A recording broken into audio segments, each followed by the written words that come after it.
Salut à tous, j'espère que vous allez bien. Je vous fais donc une petite vidéo pour vous présenter la version sur laquelle on travaillera, on fera nos tests demain soir, mardi.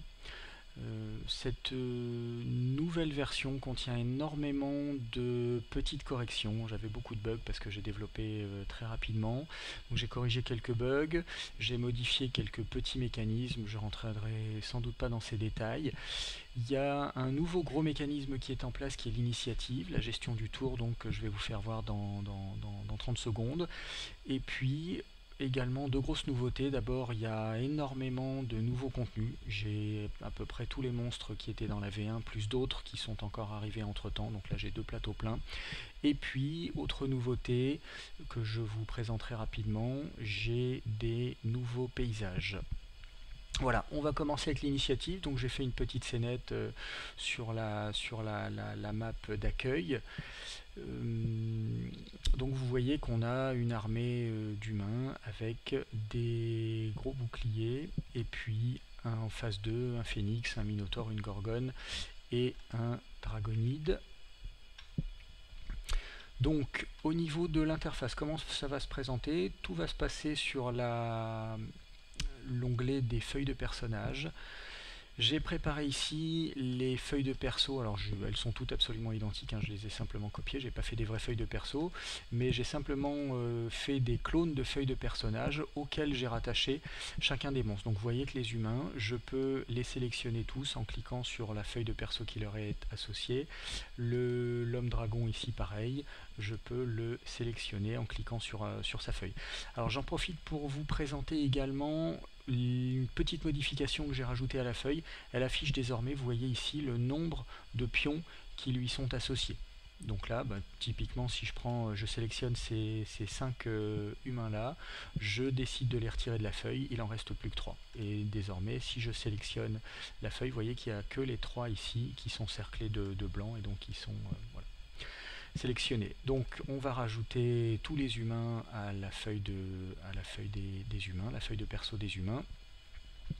J'en profite également pour vous montrer une petite checkbox ici qui détermine avec l'icône des épées si le pion sélectionné va participer au tour ou pas. Donc là vous voyez que les 4 qui sont en ligne ici participent et les 4 qui sont derrière, vous voyez ici c'est décoché. Alors il faudra que je change l'image parce qu'elle n'est pas très visible de la checkbox, mais donc ça c'est de la cosmétique, mais pour l'instant donc c'est pas super lisible, mais enfin on voit quand même que les 4 qui sont en seconde ligne ne participent pas au tour et les 4 qui sont en première ligne, vous voyez ici ont une checkbox active.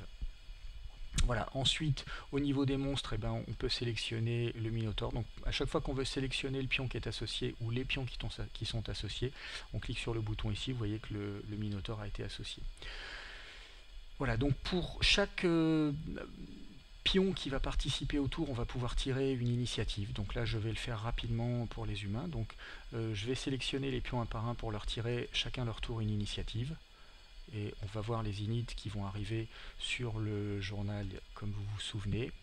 On va retirer son initiative à lui. Hop, suivant. Alors l'idée c'est qu'à chaque tour, chaque joueur tire l'initiative de son ou du personnage qui joue et puis le DM tirera les 4 ou 5 qui sont joués par lui. On va passer au Minotaure, il ne faut pas oublier de le sélectionner. Hop. Dragonide, on le sélectionne et on tire son init.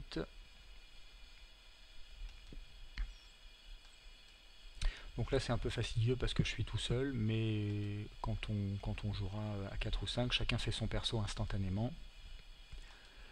Le maître de jeu fait les 4 ou 5 en cours.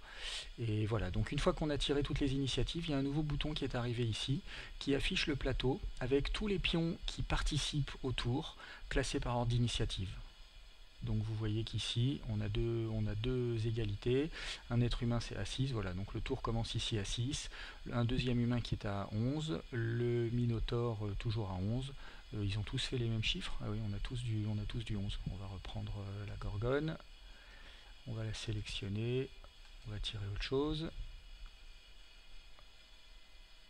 Voilà, elle a fait un 9, et vous voyez que ça se met à jour désormais, donc la gorgone est passée à 9, donc elle est entre le premier et le deuxième humain. 6, 9, 11, le phénix est à 15, 18, 22, etc. Alors, quand on passe la souris sur un pion, je vais prendre des humains. Quand on passe la souris sur un pion, vous voyez que le pion se surligne de vert, comme s'il était sélectionné. Vous voyez là ici, si vous suivez le curseur de ma souris, quand je passe sur le pion, il devient vert, et lorsque je passe sur le pion correspondant du plateau d'init, il verdit également. Si vous regardez donc ce pion là, j'espère que mon explication est claire. Voilà. Je peux également le sélectionner. Si je clique dessus, ça va sélectionner le pion en question. Donc ça me permet, pour les figurines qui sont strictement identiques, là visuellement j'ai aucun moyen de déterminer deux pions différents, mais par contre je peux tout à fait les distinguer, soit en surlignant rapidement pour voir quel est le pion, soit en le sélectionnant ici. Voilà. Et ça marche également bien sûr pour les monstres. On va prendre le Minotaure qui est là-bas. Il est où le Minotaure? Il est ici, il est à 11. Vous le voyez verdir derrière le plateau, et je peux également le sélectionner pour le déplacer. Ou d'ailleurs pour le faire attaquer, on va prendre, on va le faire venir, et puis on va lui faire lancer son attaque. Donc on va choisir le Minotaure, il est sélectionné, et on va lui faire une attaque. Voilà. Donc il lance son attaque, et ici alors la feuille de perso est remplie n'importe comment, hein, c'est un clone, mais l'arme qui est en main a fait un test à 8, et si ça marche, les dégâts à 15 avec les détails des dés. Voilà à peu près pour la gestion du tour. Donc on sélectionne, et puis on peut déplacer comme on a envie, en virant évidemment l'interface si besoin, et en les réorientant. Voilà. Je vais commencer à vous faire voir un petit peu le reste, pour que ça ne dure pas trop longtemps.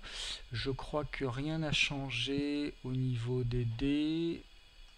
Ici, j'ai deux plateaux maintenant de contenu, et puis j'ai rajouté des boucliers également. Je vais vous faire voir ça. On va virer la gorgone et le phénix ici. Hop, voilà. Je vais vous faire voir ça tout de suite. Alors, sur ce premier plateau, on a maintenant deux plateaux complètement remplis. Alors ici, vous voyez les... comment ça s'appelle? Les dragons à deux pattes, les wyverns. J'ai quelques wyverns, des watchers ici, des espèces de boules avec un œil, et puis des ailes. Je crois que les monstres géants ici, vous les aviez déjà vus. Ceux-là, je crois que ce sont aussi des anciens. Il me semble que j'ai rien ajouté là-dedans. Ici, c'est une rangée qui est entièrement neuve. On a des plantes carnivores, du champignon, du génie, du basilic, de l'araignée, un cerbère à deux têtes qui est superbe. L'orthros, il est magnifique. Je vais vous l'orienter comme ça. Bon, après, je vais pas commencer à tous les... Vous voyez, il est vraiment très très beau. Bon, je vais pas tous les spawner. On a une manticore, le chat maléfique, un ours un petit peu agressif, et puis du zombie, de la larve géante. On a fait le tour. Au niveau du deuxième plateau, alors ça c'est un plateau qui est l'ancien premier plateau, donc vous avez déjà vu les serpents géants. Ici tous ces monstres là sont nouveaux. On a des hydres, alors l'hydre elle est monstrueuse, elle fait 4 étages de haut. Tout ça c'est des géants, un dragon tortue, les dragons standards qui étaient dans IAC V1, le phénix que vous avez reconnu ici. On a une chauve-souris géante, et puis on a même un dragon squelette que je vous ferai voir sur une autre map tout à l'heure. Pareil, tout ça c'est entièrement neuf, de la gorgone en plusieurs couleurs, tous des monstres corrompus. Je vais essayer de me rapprocher peut-être un peu ici, voilà, on les verra de plus près comme ça. Tous les monstres corrompus qui sont superbes, insectes, tête de pioche, du lourd, du monstre, de l'araignée, la tête fantôme volante asiatique qui est superbe. On a un automate qui est une vraie merveille, il est animé de façon superbe, un espèce de chien de l'enfer, pareil, du petit démon, Et voilà, on a fait le tour. Et sur le dernier plateau, c'est tous des monstres bipèdes, je crois, mythologiques. Donc vous avez le Minotaure que vous avez vu en action tout à l'heure, qui est une merveille également. On a un kobold ici, un espèce d'homme champignon. On a du squelette. Alors j'ai deux nouvelles armées. Celles-là, je les ai achetées il n'y a pas longtemps. Super promo, ça coûtait rien du tout, donc je me suis jeté dessus et j'ai des squelettes qui sont superbes. Donc une armée squelette mage, un chef guerrier avec une épée à deux mains, un archer, un guerrier standard avec son bouclier, et j'ai également une armée de rats, pareil avec du chaman, du super guerrier, du guerrier à l'épée, jusqu'à l'esclave avec sa pioche. Le dragonide que vous avez croisé tout à l'heure, un espèce d'homme lézard avec sa lance, et puis on a fait le tour ici. Voilà, qu'est-ce que je peux vous faire voir d'autre au niveau des monstres humains, c'est-à-dire ceux cette fois-ci qui peuvent monter sur des chevaux et être armés avec des armes différentes, donc ceux qui sont sur ce plateau là, j'ai rajouté, donc il y a tous les trois premiers cercles qui étaient déjà présents, et j'ai rajouté un cercle supplémentaire avec tous ceux qui en fait techniquement partagent le squelette le squelette officiel du moteur Unreal Engine, ou disons un des squelettes que j'utilise, et qui du coup j'ai pu mapper sur les humains. Donc malgré que ce soit des monstres et pas du tout des monstres et pas du tout des humains, ils sont bipèdes et ils sont utilisables comme des humains, donc ils vont pouvoir être armés différemment avec bouclier, etc. Et également utiliser les montures. Voilà, donc il y a du démon, le géant de froid ici, et puis les squelettes qui sont superbes. Voilà, on a fait le tour. Il me reste à vous montrer dans les armes. Alors je crois que vous aviez déjà vu tous les effets spéciaux. Par contre, ce que j'ai rajouté entre temps, on va se remettre comme ça. Ce sont des boucliers. Vous voyez que j'ai rajouté de nombreux, il y en a 5 ou 6 nouveaux qui sont absolument magnifiques. Voilà, donc on a maintenant des boucliers différents avec des couleurs, on a de quoi faire des armées avec des thèmes de couleurs. On a de quoi armer des barbares, des boucliers simples, plus complexes, etc. Donc c'est un peu plus riche. Vous pouvez admirer à quoi il ressemble. On va s'attacher à un pion ici et on va le zoomer un peu. Et vous voyez que les boucliers sont absolument magnifiques. Espèce de pavois. Voilà, j'en profite pour vous montrer l'Orthros. Voilà, tous les monstres sont superbes, hein. Ça je vous laisserai jouer avec, puisque tout ça c'est dans la version qui sera en ligne au moment où vous regarderez cette vidéo. Voilà, je crois qu'on a vu l'essentiel sur cette map. Je vais vous faire rapidement un survol des autres maps. Qu'est-ce qu'il y a de neuf ici? Ça, j'ai mis à jour le schéma. Sur la partie client, la partie réseau, pardon, rien n'a changé. Donc en fait, non, c'est tout. Vous aviez déjà vu, je crois, le journal des dés. Vous n'aviez jamais vu le plateau de gestion du tour, l'initiative, donc ça c'est fait. Et il me reste à vous faire voir donc l'onglet des settings qui désormais dispose de 6 boutons. Chaque bouton représente un paysage, et puis ici on est sur le bouton qui représente la map par défaut ici, qui est un petit donjon que j'ai fait manuellement. J'ai pas du tout intégré encore les donjons au jeu, donc ça c'est un donjon manuel. J'utilise bien sûr le plugin pour générer des donjons, mais je l'ai fait une seule fois. C'est pas du tout automatisé, c'est pas dans l'interface du jeu, on peut pas le modifier, on peut pas le changer, etc. Donc c'est un donjon statique que j'ai fait spécialement pour cette map là. On a ensuite plusieurs types de paysages que je vais vous proposer. Il faut savoir que les maps sont assez lourdes, donc je pense que je vais en supprimer au moins 2. Chaque map représente 7 à 800 mégas, donc il faut compter 1 giga par map, donc le jeu fait déjà 7 gigas. Du coup je pense que je supprimerai probablement, alors rapidement, j'ai un terrain avec des mésas qu'on va aller voir tout de suite, un désert, une plaine, je pense qu'elle giclera, une montagne en été qui giclera aussi, parce qu'ici j'ai ma montagne photoréaliste, la initiale, qui contient plein de types de paysages possibles, et je laisserai sans doute la montagne en hiver. Donc là c'est que du paysage montagneux à très haute altitude avec que de la neige, parce que c'est superbe. On va aller visiter tout ça, donc on va commencer par les mésas. Alors j'ai mis un petit écran de loading, de passage quand on passe d'une map à l'autre. Voilà, on arrive ici donc sur une nouvelle map, donc vous voyez que l'ambiance est totalement différente. On a un personnage ici, on va s'attacher à lui, et puis on va le faire courir un peu.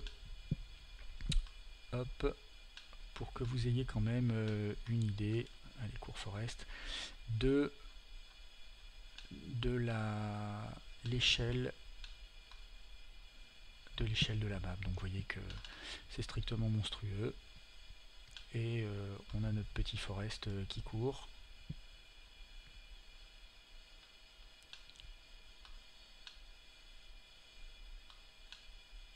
Voilà. Donc c'est une première map avec beaucoup de place. On va passer à la suivante. Le désert. Oui, le désert, je vous ai préparé une petite scénette qui vous fait voir les armées de squelettes. Voilà, donc là, je vous fais voir la map peut-être d'abord. On a donc un désert. Là, c'est énorme. Donc, il y a de quoi faire. Hop, on se rapproche dessus. Et voilà, je peux vous faire voir rapidement. Donc, vous voyez, ici, on a une petite scénette rapide avec 6 chevaliers. Dans une sale posture, puisqu'ils sont en prise avec des serpents géants, des scorpions et surtout l'armée de squelettes, qui est strictement magnifique. Je vais vous faire voir un archer par exemple. On va aller s'attacher à l'archer ici. Vous voyez, la qualité des modèles est somptueuse.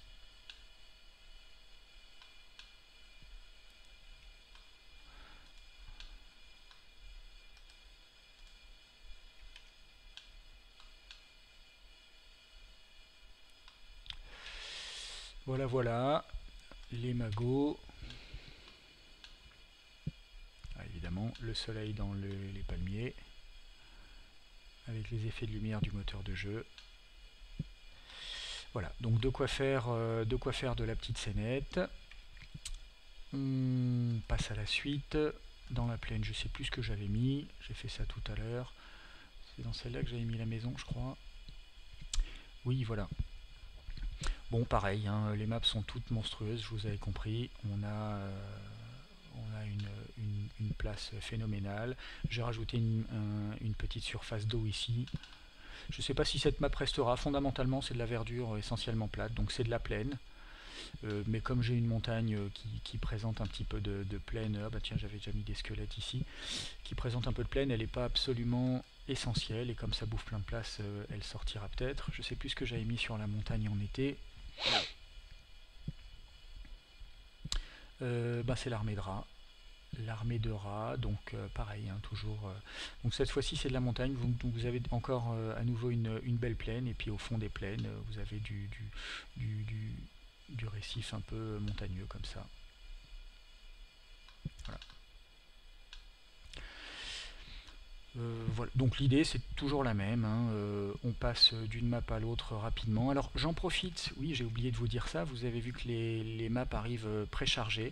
En fait c'est parce que j'ai mis en place, j'ai oublié de vous en parler tout à l'heure, j'ai rajouté un petit gadget dans les sauvegardes, j'ai mis une fonction de sauvegarde automatique toutes les 5 minutes pour le moment. Alors on peut afficher ou pas les sauvegardes automatiques. Quand on les affiche, vous voyez qu'il y en a plein, les autosaves, il y en a 5 par map. Je sauvegarde pour chaque map, vous voyez par exemple le désert, je sauvegarde la map à l'instant T, alors ça se fait que quand on est sur la map. La map à moins 10 minutes, moins 15 minutes, moins 20 minutes et moins 5 minutes. Il faudra que je mette un 0,5 pour que ça passe avant le 15 et que ça soit dans l'ordre. Mais voilà, donc pour chaque map, je sauvegarde les 0, 5, 10, 15, 20 dernières minutes, ce qui permet éventuellement, si on fait une connerie, de revenir à une sauvegarde récente. Et j'ai également mis en place une petite mécanique qui, à chaque fois qu'on charge une map, recharge automatiquement la sauvegarde la plus récente, ce qui fait qu'à chaque fois que je lance une map ici, vous avez pu constater que la dernière sauvegarde en date est automatiquement rechargée. Donc là on est sur les montagnes, on va passer sur la map qui je pense restera en termes de paysage montagneux parce que c'est elle qui présente le plus de diversité. C'est la map un petit peu habituelle désormais, qui nous offre de la plaine, de la montagne. Ici j'ai mis une étendue d'eau qu'on peut faire varier. Vous voyez que c'est un paysage qui est très varié. On a de la neige par là-bas, on a du paysage un peu montagneux par ici, on a de la plaine par ici si on veut. Donc je pense que cette map là fera tout à fait le boulot. je virerai certainement les deux précédentes. Et enfin, last but not least, magnifique paysage montagneux également, voilà. Donc là vous avez l'armée de rats, je vous ai pas fait voir les rats tout à l'heure, mais vous voyez qu'ils sont très très beaux. C'est des modèles de très grande qualité, et je les ai eu avec une super ristourne, et du coup ça coûtait que dalle. Vous n'avez pas vu non plus le dragon squelette. Voilà, donc tout ça à chaque fois c'est animé, hein, pas la peine de... Vous le savez. Ça vole également.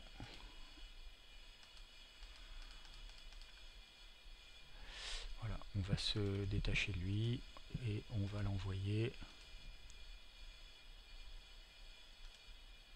Voilà, hop, il atterrit, il revient, on le réoriente, et il est là. Et puis, qu'est-ce que j'ai mis ici? On va sélectionner ce pion-là, on va s'attacher à lui. Voilà, les boucliers, vous voyez, ça c'est un nouveau type de bouclier qui n'existait pas avant dans le jeu. Donc voilà le genre de choses qu'on peut faire. Et j'en profite pour vous faire une petite balade. Ces montagnes sont magnifiques. Alors je vous fais voir, tiens, j'ai mis dans le coin, vous voyez que c'est une très très belle map parce qu'on a une chaîne montagneuse complète ici, donc il y a moyen de faire du passage de murailles, etc., de percher un dragon tout là-haut. Il y a un petit chemin qui traîne là-haut si on veut balader du monde. On a des parois très abruptes si on veut on veut faire monter des araignées ou des dragons. Donc c'est une map qui est variée, cette map d'hiver montagneuse, et qui est absolument magnifique.